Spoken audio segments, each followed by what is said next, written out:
C'est fait, le vaccin contre la COVID-19 de Medicago et GSK obtient le feu vert de Santé Canada. L'entreprise de Québec pourra administrer son vaccin aux personnes âgées de 18 à 64 ans. Au moment où 85% des Canadiens admissibles à la vaccination ont déjà reçu au moins 2 doses, qu'est-ce que ça change au juste? Le vaccin Covifense de Medicago est le 6e vaccin contre la COVID-19 à être approuvé par Santé Canada. C'est toutefois le premier à avoir été conçu au pays et le tout premier à utiliser une technologie de production sur plante. Pour l'instant, il est destiné uniquement aux adultes de 18 à 64 ans qui n'ont pas reçu de vaccin contre la COVID. Des recherches sont en cours pour l'autoriser comme dose de rappel ou pour l'offrir aux adultes de 65 ans et plus, mais ça pourrait prendre quelques mois. Ça va aussi prendre quelques mois avant qu'il soit produit, validé et rendu disponible au Canada. Est-ce signe qu'il arrive trop tard? Selon Nicolas Petit de Medicago, il faut regarder la nouvelle sur le long terme.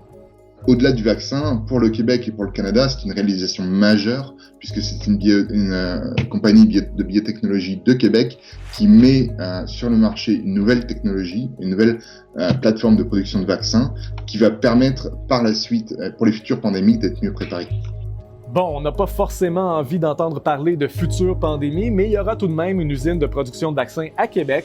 Située dans Destimoville, elle va ouvrir d'ici 2024 et elle pourra à terme produire chaque année 1 milliard de doses de vaccins, COVID et autres, pour le marché domestique notamment. De retour à la pandémie actuelle, il faut considérer les variants. Le vaccin Medicago a été évalué dans un environnement où Delta et Gamma étaient omniprésents. Quant à Omicron, eh bien, il produirait des anticorps qui neutralisent le variant, mais des données supplémentaires sont nécessaires pour confirmer son efficacité. Nous ne sommes pas à l'abri de l'apparition de nouveaux variants. Le vaccin Medicago pourrait nous aider dans de telles circonstances. Le docteur Denis Leclerc croit quant à lui qu'il est important d'immuniser la population avec différents types de vaccins. L'ARN messager nous a permis de réagir rapidement à la pandémie, mais d'autres technologies comme les particules pseudo-virales de Medicago peuvent maintenant prendre le relais.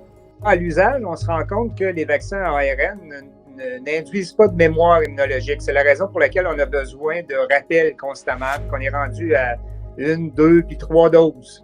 En vaccinologie, c'est bien compris que si on fait des boosts, donc des immunisations subséquentes avec des technologies différentes, donc avec une façon différente de solliciter la réponse immunitaire, on a un bénéfice.